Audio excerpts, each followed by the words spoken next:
All right, guys, welcome back to BM Studio. And yes, the transfer market is heating up. Things are moving fast, and it's getting spicy out here. Let's get into the biggest headline right now. Because Rodrygo wants to understand what's going to happen next. Real Madrid are open to letting Rodrygo leave this summer. I think neither you nor I are surprised to hear that a meeting is set to happen between Rodrygo's entourage and the Real Madrid board. And in that meeting, they'll discuss whether Rodrygo could actually leave Real Madrid. That's massive, because ever since we've known Rodrygo, we've seen him as a Real Madrid player through and through.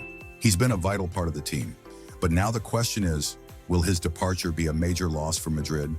Or let me flip it. Is Madrid already secure in that position? Because look, Franco Mastantuono is arriving, they already have Brahim Diaz, and Endrick is set to join the squad too. Maybe Endrick even gets more minutes. But let's be real, if Rodrygo stays in this team, will he even get enough minutes under Xabi Alonso's system? In Madrid's last 5 matches, especially during the Club World Cup, Rodrygo barely played. He did start the first match, and after that, he didn't start a single game. In fact, he didn't even come off the bench. That somewhere tells you that maybe Rodrygo isn't in Alonso's immediate plans, no matter how much Alonso says otherwise. Alonso has repeatedly claimed that it's due to technical decisions that Rodrygo hasn't featured. But come on, you're playing in matches where you need aggressive pressing up top, and you're still watching Vinny Jr. and Mbappe look lethargic? 2 of your best quality players gave some of the worst effortless performances on the pitch. Rodrygo brings that hunger, he brings the grit. And that's the big difference. Where Vinicius fails to spark, Rodrygo often shows up. He's the kind of player who sacrifices himself for the team. But if we zoom out, would leaving actually be better for Rodrygo's career? I'm just thinking out loud from a neutral perspective. What is Rodrygo's game plan from his point of view? Let's say you were in Rodrygo's place. What would you do? You're 24. You could stay at Madrid. You could fight for your spot and maybe win it back. But are you really going to replace Fede Valverde? Are you going to take the right-wing position that's mostly used to hold the width, often by someone like Arda Güler or Trent-like roles? Are you replacing Vinicius Jr. on the left? Let's be honest, Vinny is a prized asset, he's untouchable. Could Rodrygo even tuck into the left-back role where Fran Garcia plays? Forget that.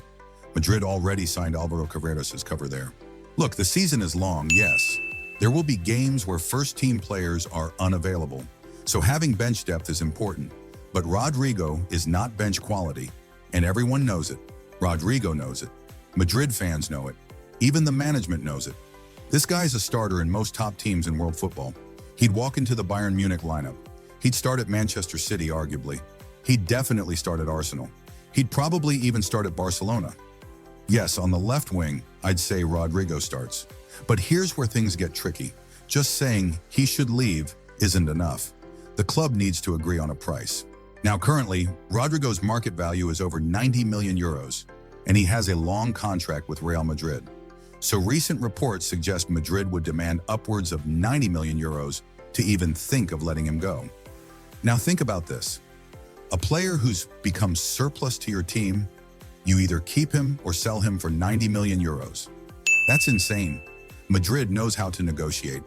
Meanwhile, other clubs are out here giving away our fridge players for free. They are begging our surplus players. Meanwhile, Madrid is just cool. Whether Rodrygo stays or not, they're in control. Why? Because they are one of the best-run clubs in the world. If Rodrygo stays, it benefits Xabi Alonso. Alonso won't complain.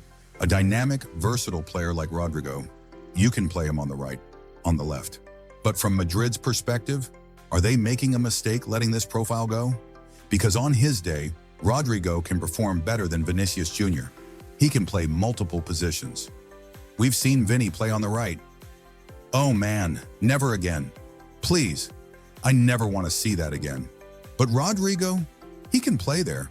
He can play right wing, left wing, half spaces, even as a false 9.